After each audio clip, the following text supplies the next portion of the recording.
In today's video, I'm going to teach you how to calculate year-over-year growth using Power BI with DAX.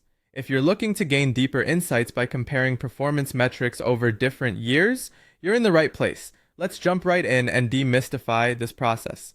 First, we'll begin by opening Power BI. If you haven't used Power BI before, it's an incredibly powerful tool for visualizing data and gaining insights from it.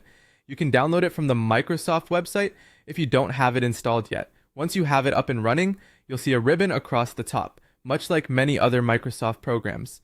Now let's head into the Home tab, a space where you'll find the tools to manage your data model. It's here in the Home tab that you can create new measures, vital components when working with data in Power BI. Measures allow you to perform calculations on your data and are a core component of why Power BI is so powerful.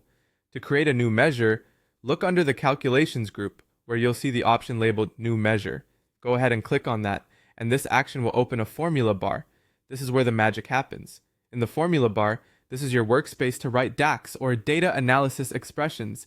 DAX is a formula language used throughout Power BI for creating complex calculations and queries. Today, you'll learn a DAX formula that will calculate year-over-year growth. It's important to ensure that your data model is set up correctly, with at least 2 years worth of data, so the calculation can pull from the correct data set. Once the formula bar appears, you'll have a blank slate ready for your formula. Carefully type the DAX code into the bar.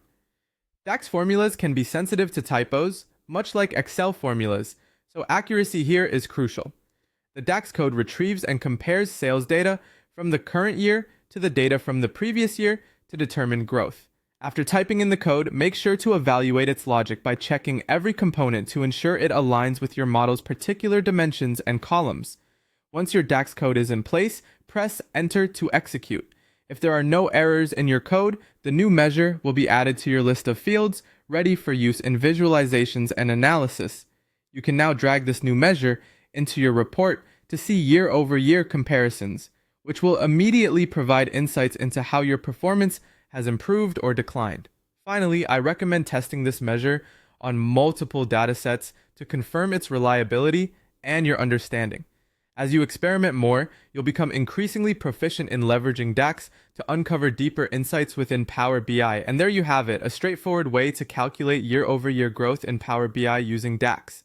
By integrating this calculation into your reports, you can easily monitor changes over time, enabling data-driven strategies. I hope you found this tutorial helpful. And remember, the power of data lies in its interpretation. Keep exploring the capabilities of Power BI, and you'll uncover an abundance of insights at your fingertips.